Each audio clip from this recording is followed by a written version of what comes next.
Informate en ecomedios.com.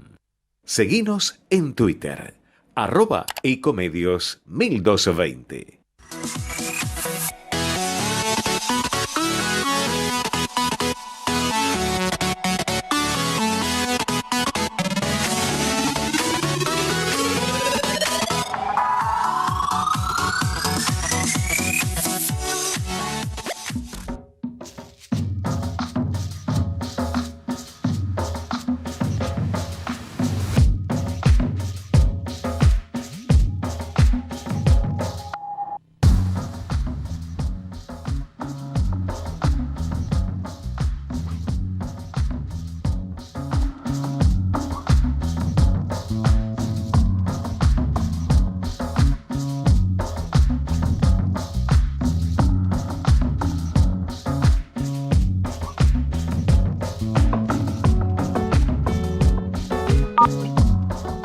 Muy buenas tardes, en tu edición semanal de Entre Ustedes y Nosotros. Hoy tenemos invitados realmente muy importantes y también, por supuesto, vamos a hacer un análisis breve de la realidad nacional. En este sentido, me parece que es muy importante señalar dos pronunciamientos que ocurrieron en las últimas horas, que se relacionan con las provincias de San Juan y de Tucumán. Realmente es lamentable que siempre que se busque algún atajo para burlar las normas electorales, se emplea la justicia. En este caso, la justicia tanto de Tucumán como de San Juan fallaron, como no podía ser de otra manera, en contra de lo que indican sanos principios constitucionales, en fallos realmente que son repugnantes al sentido republicano y al sentido democrático. ¿Y por qué digo esto? Lo digo porque tanto en el caso de la provincia de San Juan como en la provincia de Tucumán, en ambos casos lo que se hizo fue burlar la Constitución Federal. Y digo esto porque la Corte Suprema de Justicia tuvo que dictar 2 medidas cautelares para suspender las elecciones provinciales previstas para el próximo domingo.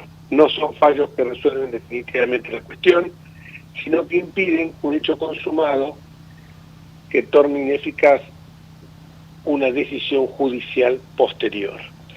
En el caso de Tucumán, la Constitución provincial prohíbe claramente que el gobernador que Mansur, que es el gobernador, vaya a la reelección, porque solo admite una reelección consecutiva y él ya lleva 2 mandatos. Pero ¿qué es lo que hizo Mansur para sortear ese escollo?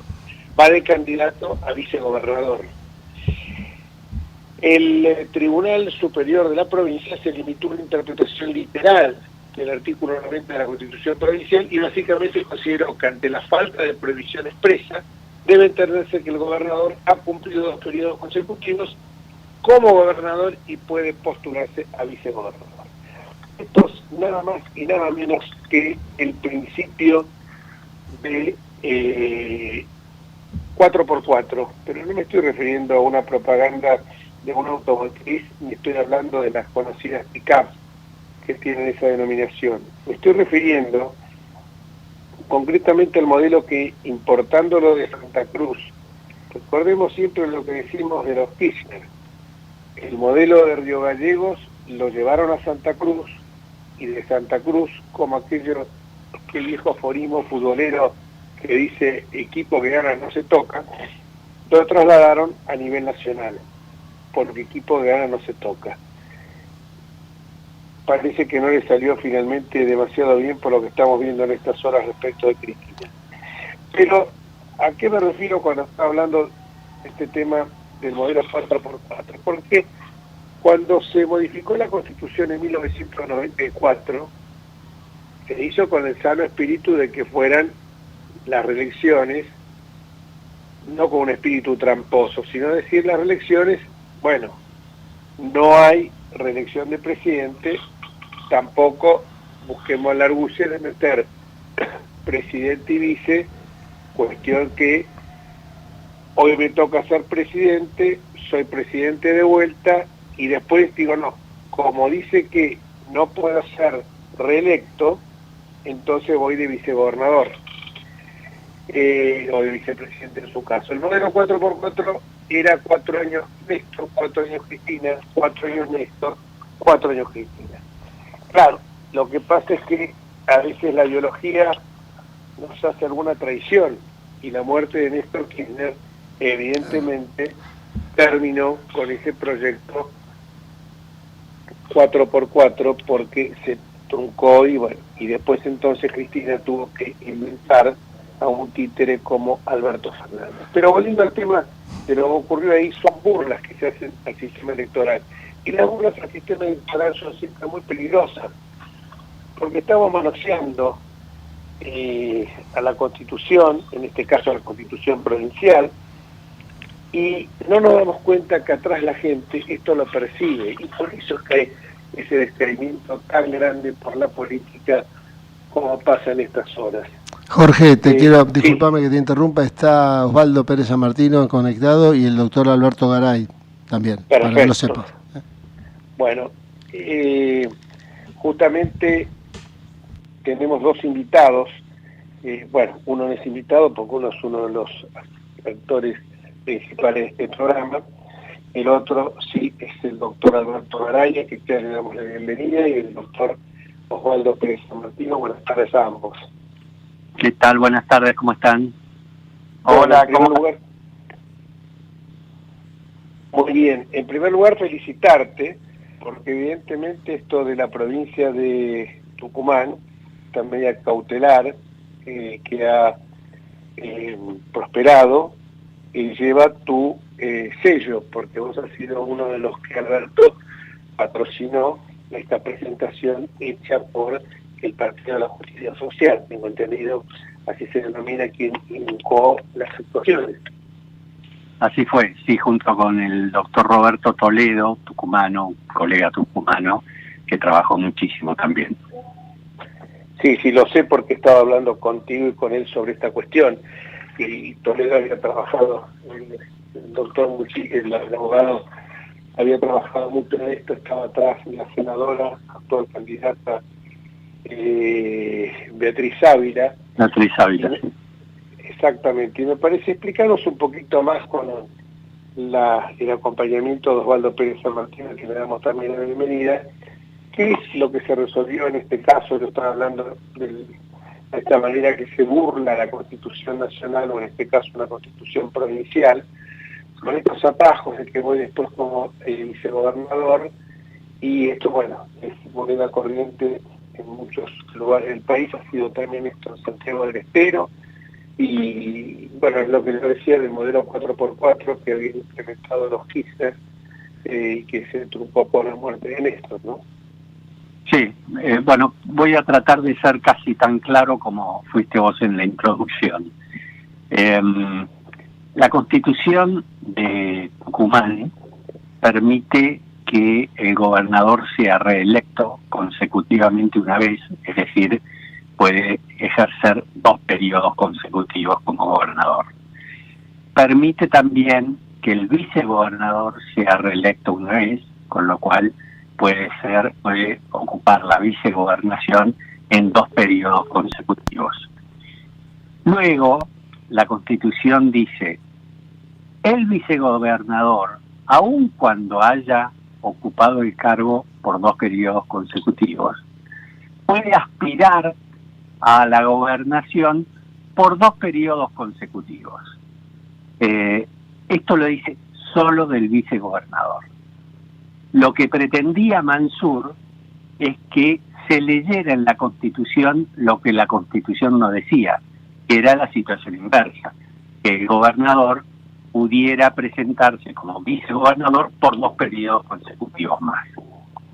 Esto tenía un doble inconveniente. Primero, la Constitución no preveía esa posibilidad respecto del gobernador.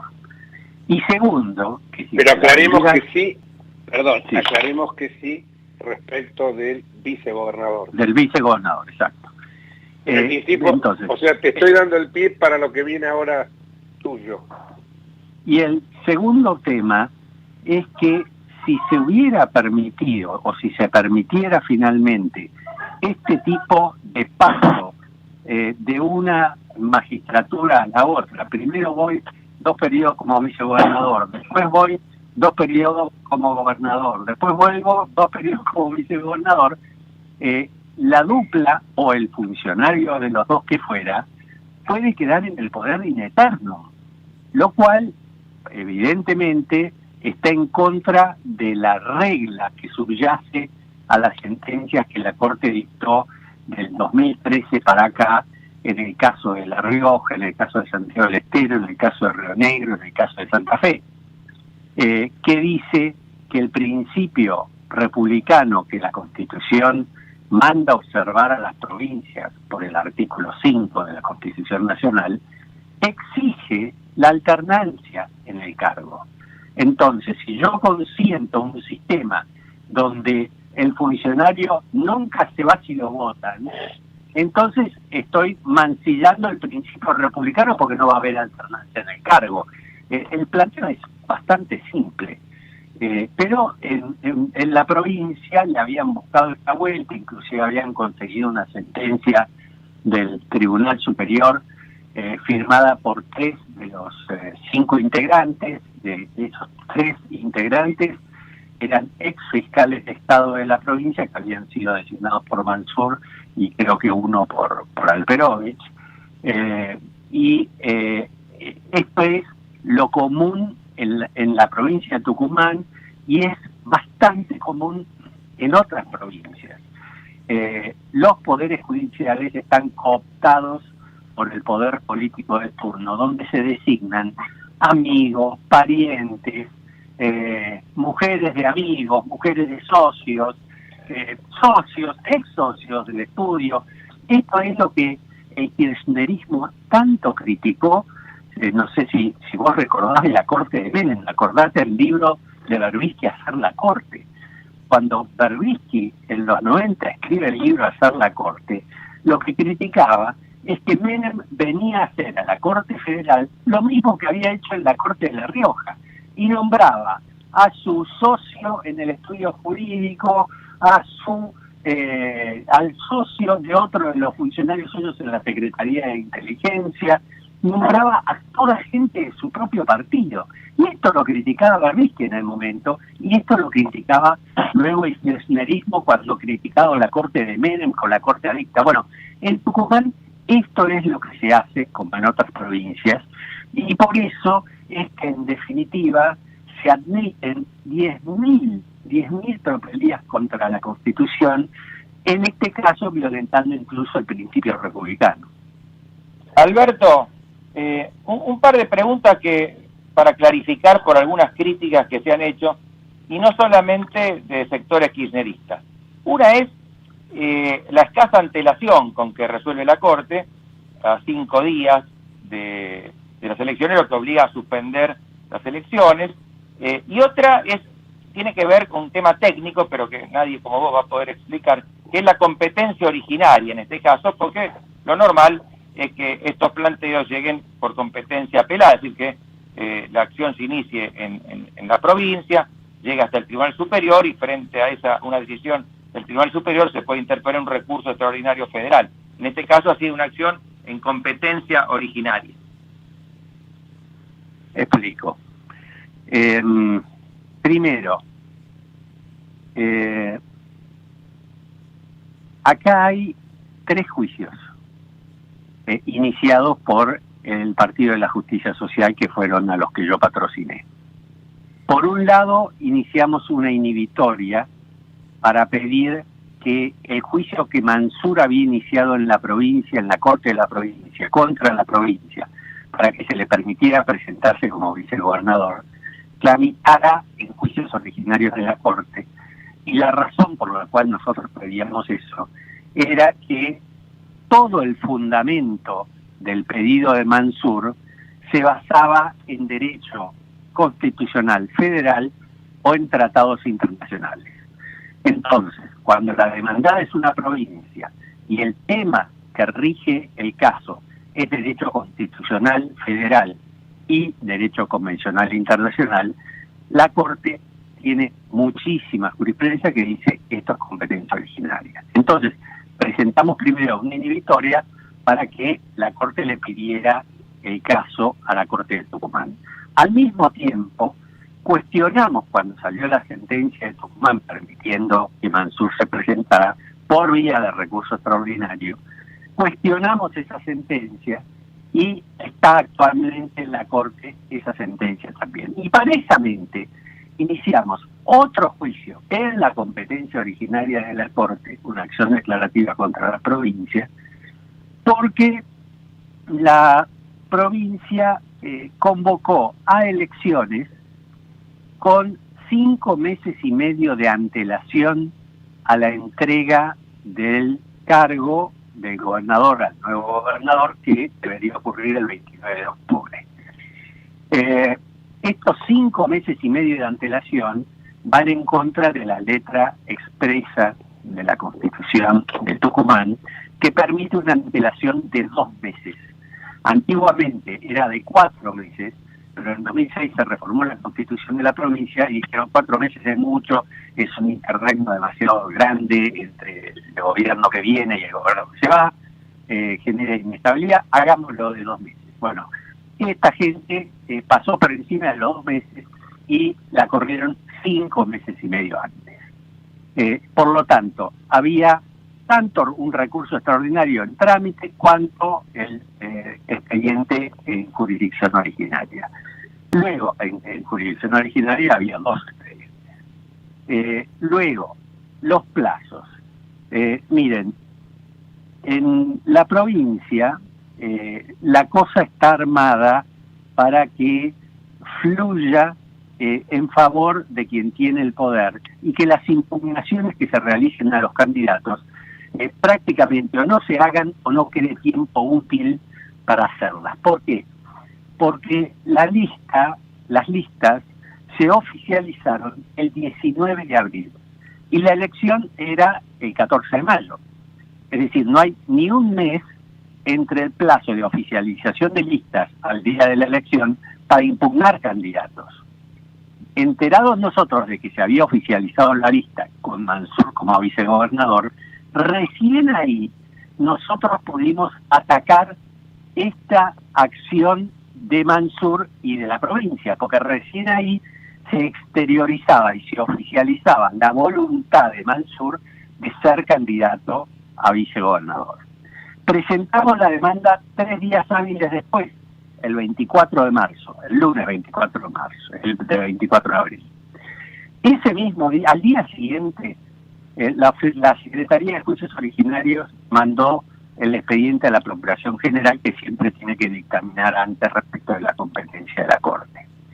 La Procuración me volvió el expediente en el día, y el 26 de abril, el caso comenzó a ser estudiado por la Corte y fue resuelto el 9 de mayo. Es decir, la Corte resolvió este caso, yo les diría, en tiempo récord, mucho más rápido que el viejo caso de Santiago del Estero, que la sentencia salió 2 días antes de que se realizaran las elecciones.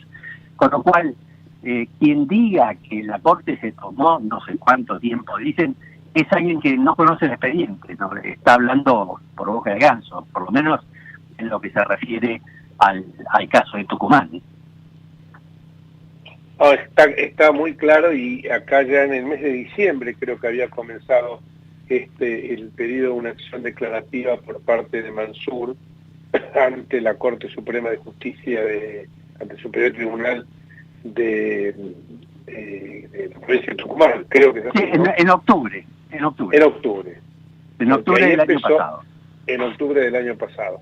Ahora, en muchos casos se dice esto, creo que Osvaldo va a compartirlo también, que esto se llega al disparate de decir que esto es un derecho humano, el derecho a la reelección. En estas estupideces que uno escucha a diario, que más allá de que es una besanía total, ¿qué opinión te merece esto?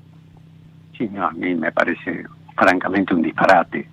Es decir, yo creo que el derecho de presentarse y de aspirar a ser un candidato electivo es un derecho que otorga la Constitución, en este caso de Tucumán, en el caso nacional la Constitución Nacional, que lo tienen todos los ciudadanos que están en condiciones legales de poder y constitucionales en algunos casos de poder aspirar a ser un candidato a algún cargo electivo.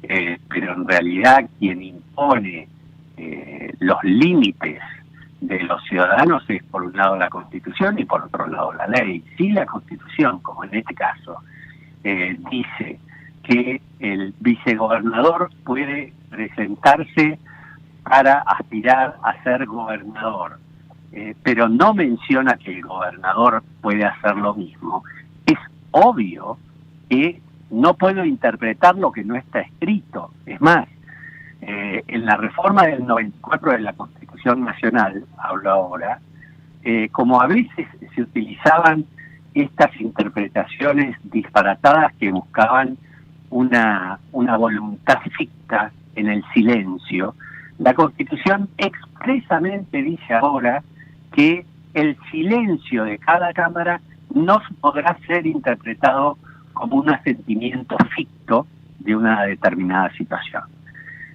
Esto es lo que buscaba Mansur.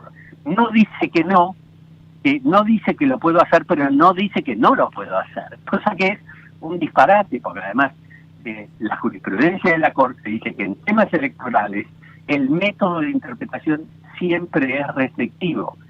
Y no solo en temas electorales, sino que cuando se habla de atribuciones de los poderes, también el método de interpretación es restrictivo. Con lo cual, seriamente hablando, no hay por dónde aceptar lo que pretendía Mansur.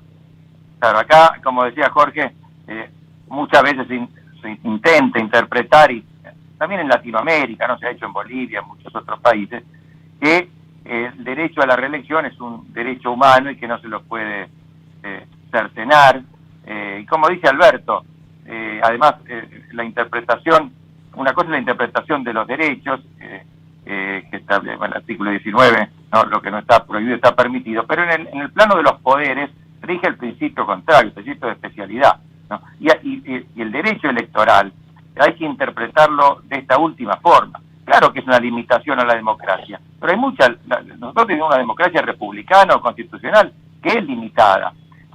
Una mayoría no puede hacer cualquier cosa, para eso existe, a veces la Constitución exige mayorías agravadas, y aún a veces ni siquiera por unanimidad se podría hacer algo sin reformar la Constitución. Es una garantía para todos, para nuestros derechos, para nuestras libertades, para la correcta organización del funcionamiento de la República.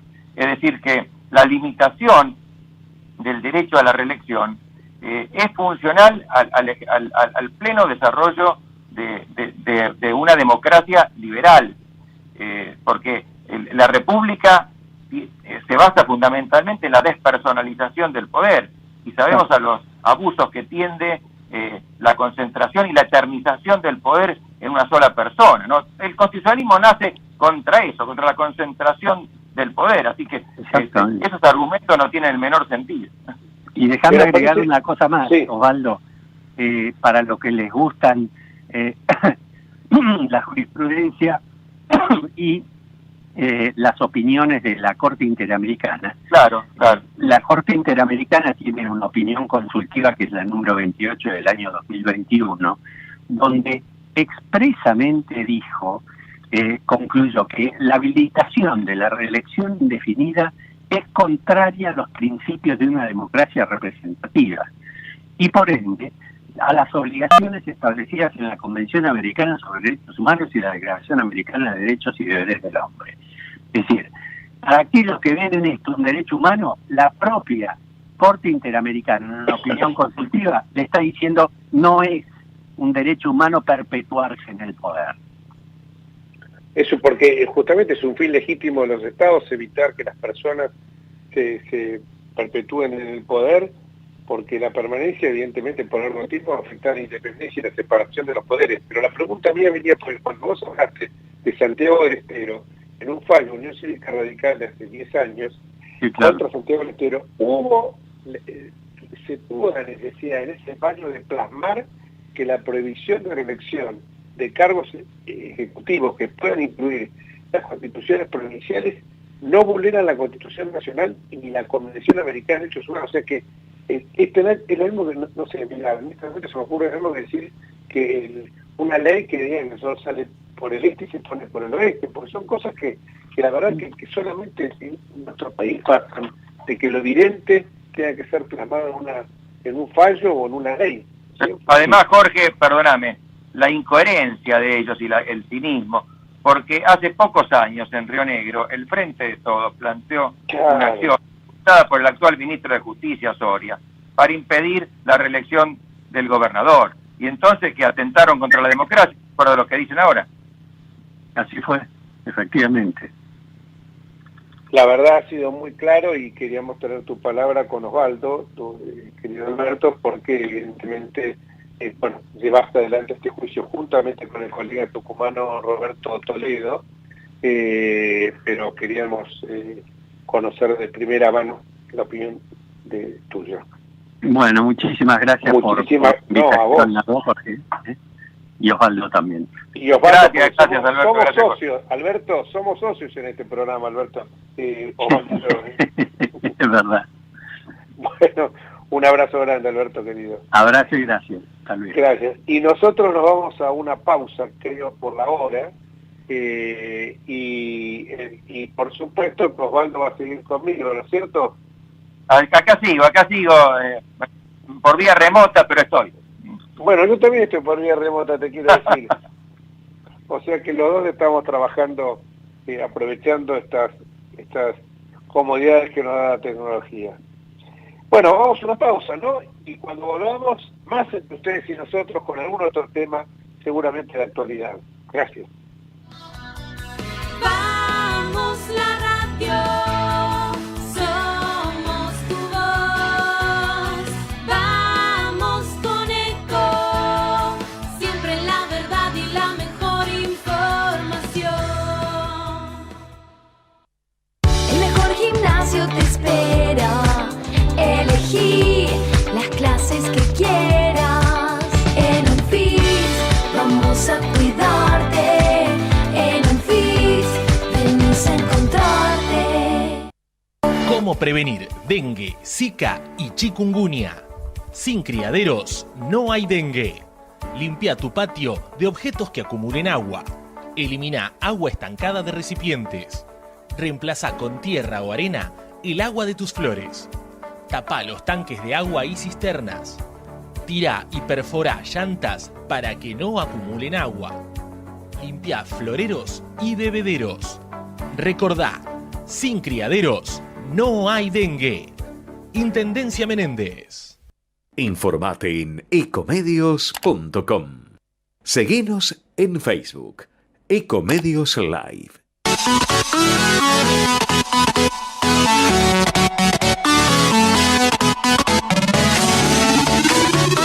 Escribanos en tu ciudad. Nuestro consejo es prevenir problemas. Colegio de Escribanos de la Ciudad de Buenos Aires. Consejo Federal del Notariado Argentino. El Colegio Profesional Inmobiliario auspicia este programa. Colegio Profesional Inmobiliario, cada vez más profesionales.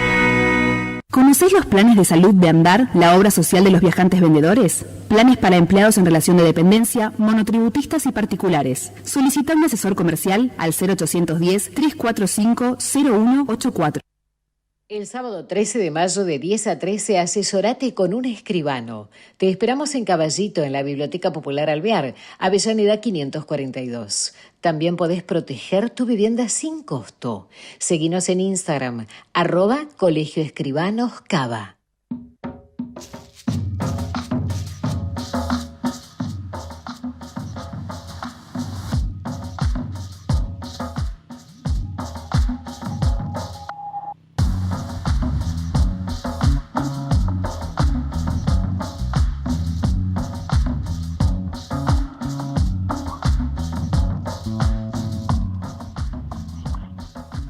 dijimos entre ustedes y nosotros, no sé si ya está en nuestro próximo invitado. Sí, efectivamente ya está, Osvaldo, un tema que siempre nos ha llenado de una gran preocupación, no de ahora, sino de hace bastante tiempo, incluso cuando hacíamos el programa por televisión, que era el señalar qué era el populismo. Y justamente nuestro amigo, el diputado nacional por la provincia de Buenos Aires, una cívica radical, Fabio Tecla, te voy a contar una anécdota muy simpática que él contó Mauricio Macri, pero vamos a hablar ahora de los gobiernos del populismo y de lo que significa esto a la luz del libro que él presentó el otro día. Ya lo había presentado antes, pero lo presentó ahora en la Feria del Libro, señalando, entre otras cosas, que estamos atravesando momentos muy difíciles de incertidumbre política y económica, y por ello el populismo no va más. Y no va más porque el populismo, en definitiva,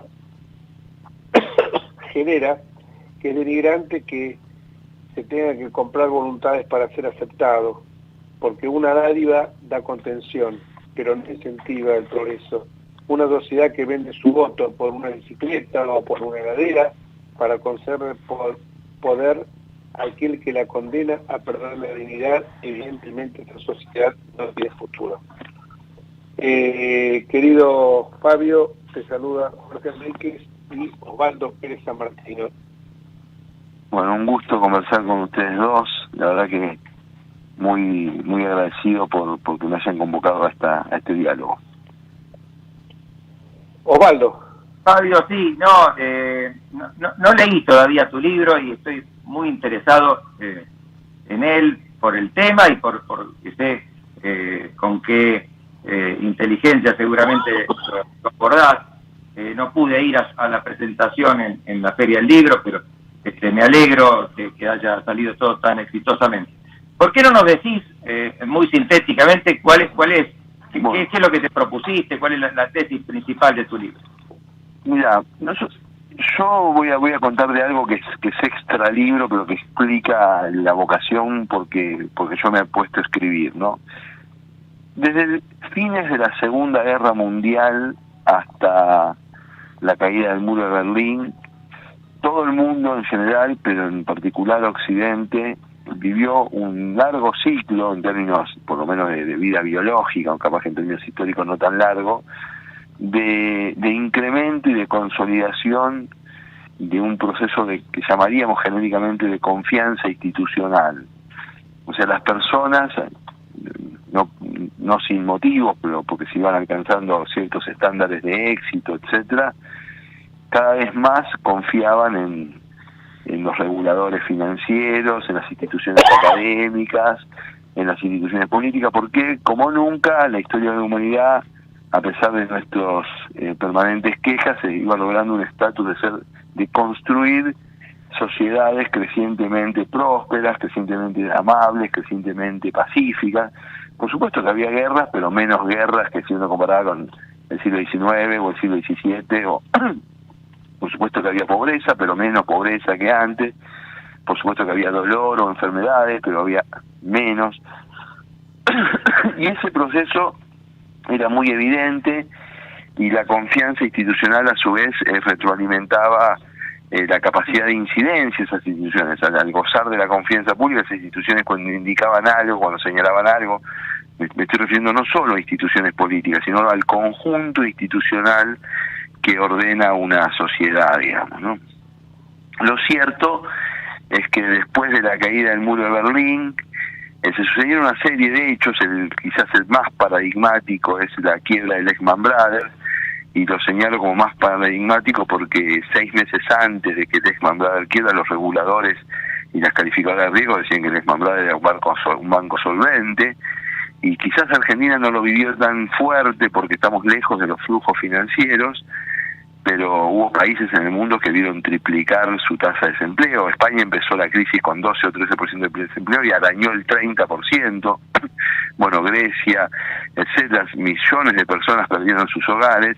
Entonces es muy difícil que el día después aparezca un regulador bancario de corbata en la tele y peinado a la gomina y diga: quédense tranquilos que el sistema funciona bien y que piense que todo el mundo le va a creer, digamos, ¿no?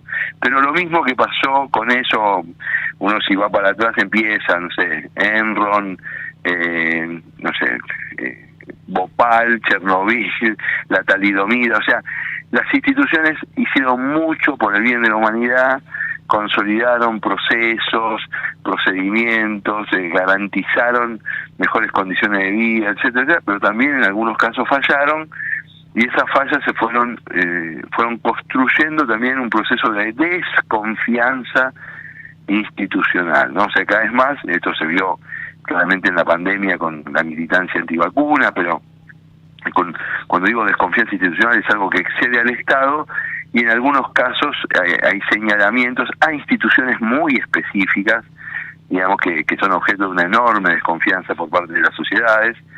En la Europa periférica es muy fácil atribuirle todos los males a Bruselas.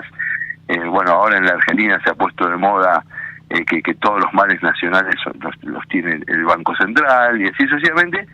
Y ha surgido, bajo ese telón de fondo que estoy tratando de señalar, con un pensamiento político muy denso, muy sofisticado, que no sale a la luz, pero que le da fundamento, una generación de actores políticos que le dicen a la sociedad: las instituciones son el problema. No importa que esas instituciones en algún lugar sea la agencia migratoria, en otra Bruselas, en otra la Unión Europea, en otra el Banco Central, en otra, no importa, la Corte Suprema, lo que fuera. El mensaje que une, digamos, a Cristina Kirchner, Bolsonaro, Maduro, Trump, Erdogan, Orbán, Putin, Meloni, etcétera, es que en un punto ellos construyen su legitimidad sobre la base de imputar a un plexo institucional que por supuesto no es perfecto. Por supuesto, estos efectos que yo acabo de señalar son todos reales, son todos fallos ciertos, que fueron muy traumáticos, pero empieza a ordenarse el debate público en torno de quienes creemos que hay que mejorar las instituciones y perfeccionar la democracia, y quienes no lo dicen, pero de alguna manera actúan bajo el supuesto de que quizás sería mejor sustituir estas formas democráticas.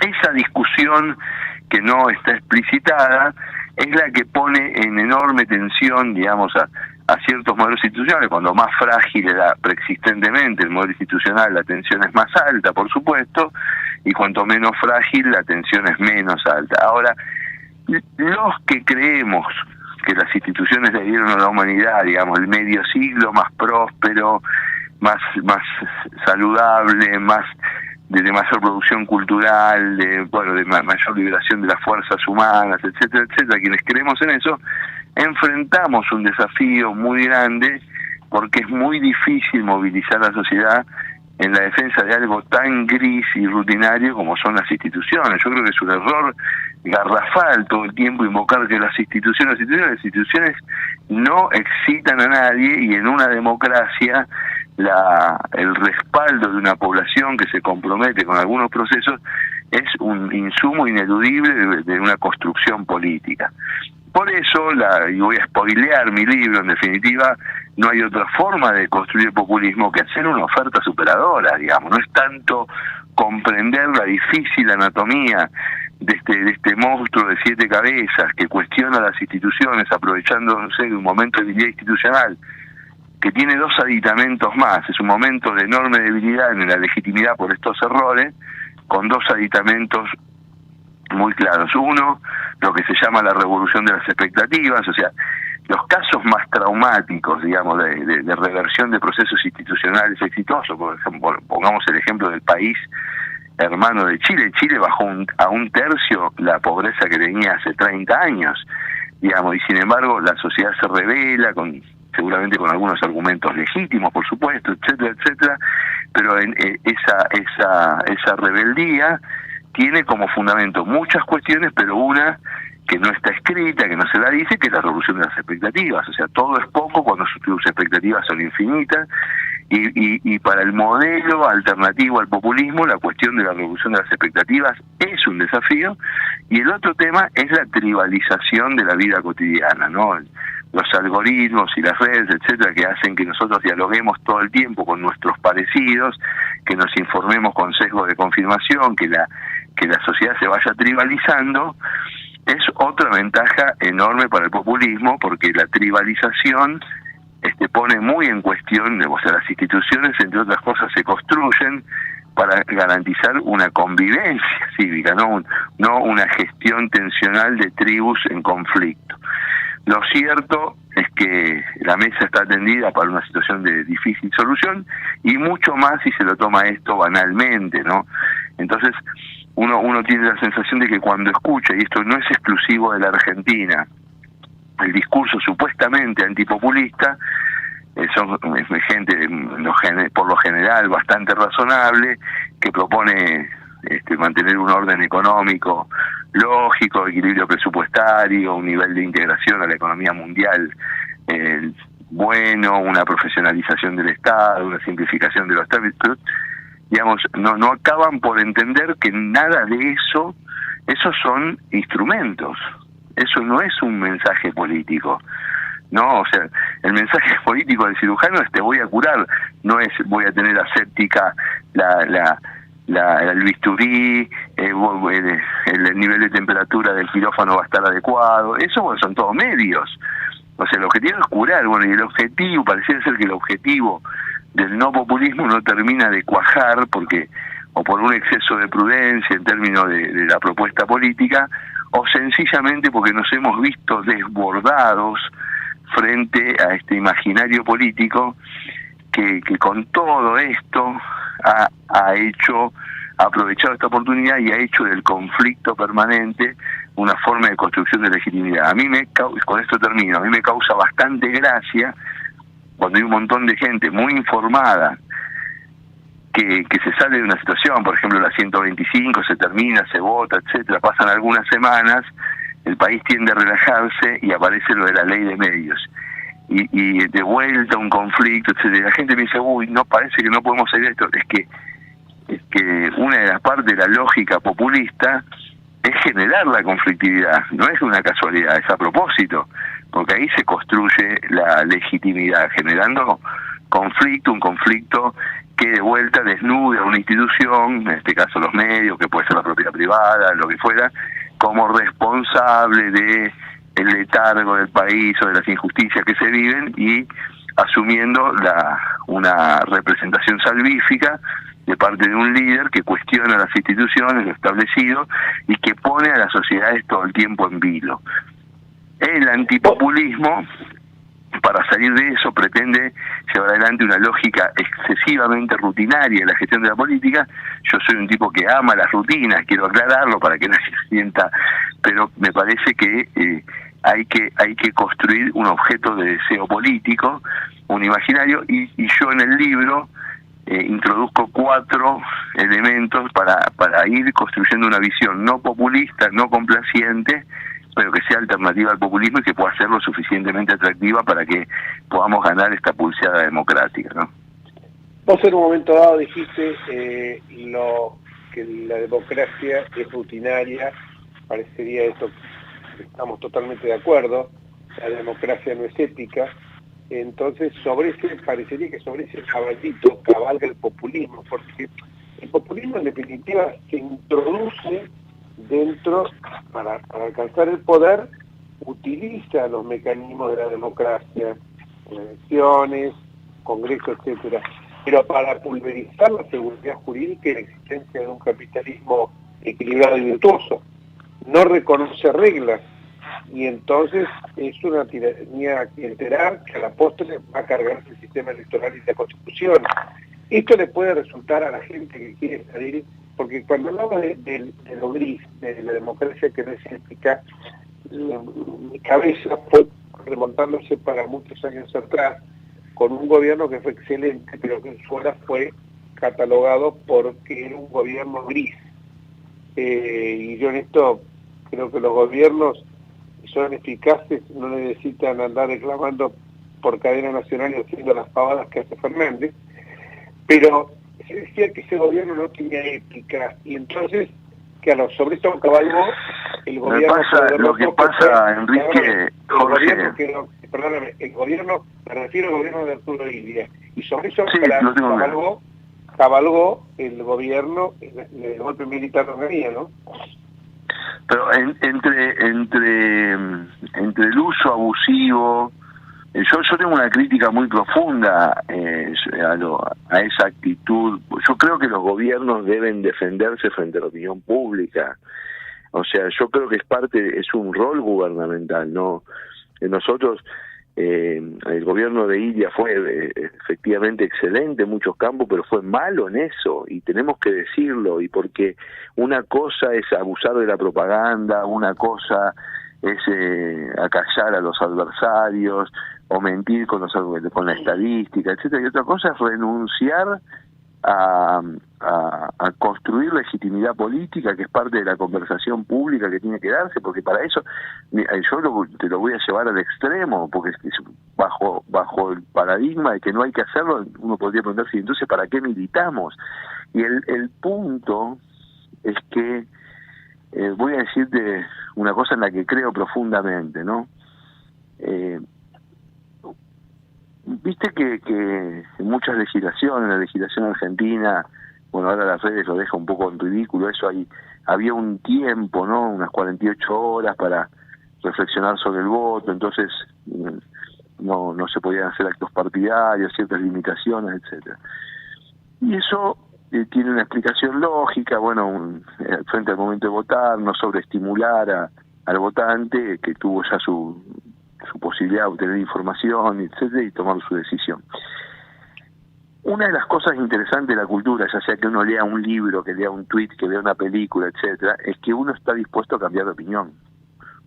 O sea, es parte de la maravilla de la condición humana, que yo creo que la inteligencia artificial es lo que no va a poder captar, digamos, que uno, bajo un argumento noble, bajo la sensibilidad de que te lo dice tu hermano o tu tío, bajo la opinión de tu consejo, o sea, la gente puede cambiar, y que la gente puede cambiar, que la opinión pública puede cambiar, es lo que establece para la democracia una regla de competencia, que es la disputa por la opinión pública. Y un gobierno no puede renunciar a eso. Entonces, en la Argentina pendulamos entre gobiernos que lo que pretenden es que nadie los critique, y bueno, todo ese tipo de autoritarismos que inaceptables, por supuesto, para personas como vos o como yo, de espíritu liberal, pluralista, etcétera. Y la idea es que un buen gobierno se defiende por sí solo. Eso no es verdad. Eso no es verdad, y nosotros, en Juntos por el Cambio, tenemos que saber que tenemos que tener una estrategia. No puede ser que nosotros creamos que la gente se tiene que autoconvencer por la fuerza de los hechos, porque si eso fuera así, las empresas no harían publicidad para sus productos. Los productos pueden ser todo lo bueno que sea, pero le hacen publicidad porque vos lo tenés que probar, lo comparás con otro, etcétera. Y esa disputa por la opinión pública es algo de lo más hermoso que puede haber en una sociedad abierta. Lo que uno se abstiene es de la mentira, se abstiene de que eso desplace la acción material del gobierno, se abstiene de otras cosas. Y yo... Osvaldo, perdón, Osvaldo. No, perdón, yo voy a traer malas noticias. Nos quedan pocos minutos y tenemos un tercer invitado, por lo cual lamentablemente tenemos que terminar esta entrevista, Fabio. Bueno, te felicito por el libro, ya lo voy a leer y los invito a todos a que lo lean. Repetí el título, por favor. Deconstruir el populismo, editorial Sudamericana. Bueno, está en las cadenas importantes, Jenny, Cúspide, el Ateneo, está en todas. Perfecto. Y yo cierro con la anécdota de Macri y Kirchner. Parece ser que una oportunidad, esto lo repitió Macri, que Fabio Kirchner le dijo: los diputados que asuman el 10 de diciembre del 23 van a tener que tener el maldito contador muy activo, porque en pocas horas van a tener que votar una cantidad inconmensurable de leyes. Se lo escuché varias veces decirme a Macri como un consejo que había dado vos. Así es. Bueno. Con esto me despido. despedimos. Un abrazo grande, gracias Un por la abrazo. generosidad. Hasta luego. Y ahora con nuestro último invitado, que no lo estábamos dejando afuera, que es Gustavo Noriega, ¿no? No, Bazán. Perdón, Gustavo Bazán. ¿Qué tal? Buenas tardes, ¿cómo andan? ¿Qué tal, Gustavo? Hola, Gustavo. ¿Cómo te va? ¿Qué tal? ¿Qué dicen? Gracias por llamar, por supuesto, como suele decir otro conocido entrevistado radial. ¿Qué tal? Osvaldo. Sí, no, quedan pocos minutos, así que apelo a tu capacidad de síntesis. No hay ningún problema, Osvaldo. Son muchos los temas, bueno, estuvimos hablando de lo de la Corte, del populismo, Sí, claro, etcétera. me imagino. Vamos a los bifes ahora. Sí. La situación económica, sabemos que es mala, pero... Claramente son los bifes eso, claramente son los bifes. Y sigue estando barata la carne, sigue estando barata la carne pese a todo, en comparación. Sí. Pero bueno, no, a ver, este viernes ya vamos a tener un dato bien claro, como que se acaban las palabras, aparece el dato de inflación de abril, que seguro va a dar arriba de 7, eso ya casi, no hay duda, 100% seguro, arriba de 7, y la duda es cuán cerca de 8, si claro. Es que no lo supera. Ya tenemos el antecedente de la Ciudad de Buenos Aires, 7.8, y las primeras mediciones parciales de lo que ocurrió en mayo son incluso peores de lo que hemos visto hasta ahora, con lo cual, a manera de resumen, les digo que cada vez tenemos más cerca una inflación mensual de 2 dígitos, con perdón de la palabra, por supuesto, y no quiero ensombrecer los ánimos de este programa tan chispeante, pero la verdad que la mano viene difícil, pese a que se frenó un poquito la corrida cambiaria. Ya se está viendo, por supuesto, que los precios no están dando ninguna señal de que estén para desacelerar. Y en ese contexto, bueno, crece la posibilidad o las versiones, esto sí, que no hay información fidedigna todavía, de que el actual ministro de Economía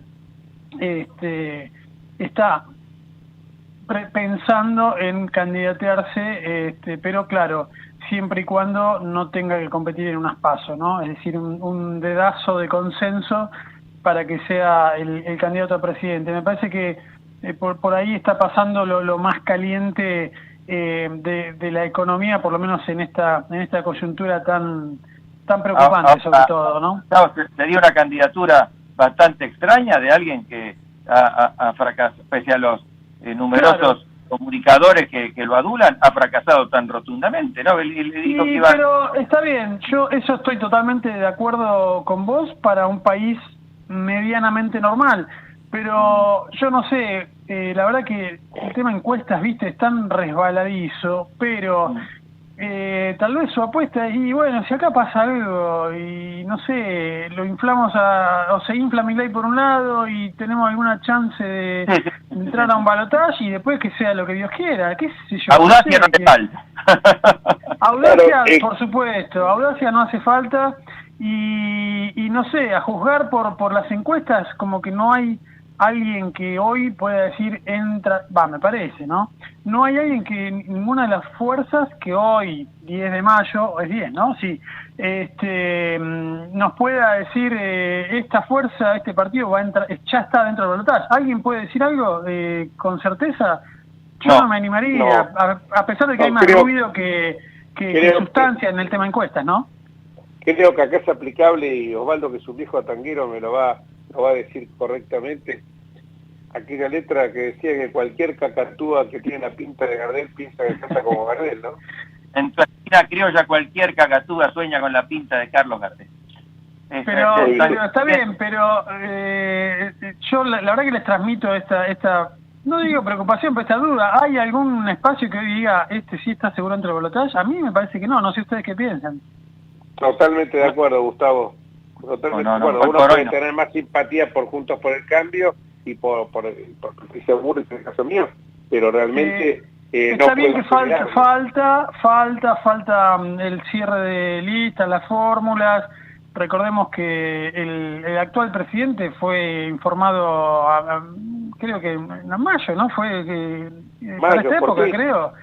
18 de mayo. Y se dio vuelta todo ahí, qué sé yo. Tal vez ahora puede haber alguna sorpresa que nadie nadie la tenga a radar. Espero un auxilio del fondo, un milagro. Mira, eso no lo descarto, pero tampoco creo que el fondo se avenga a adelantar la cantidad de dinero que está esperando o reclamando o deseando el gobierno. Tal vez le pueda dar alguna ayudita como para ir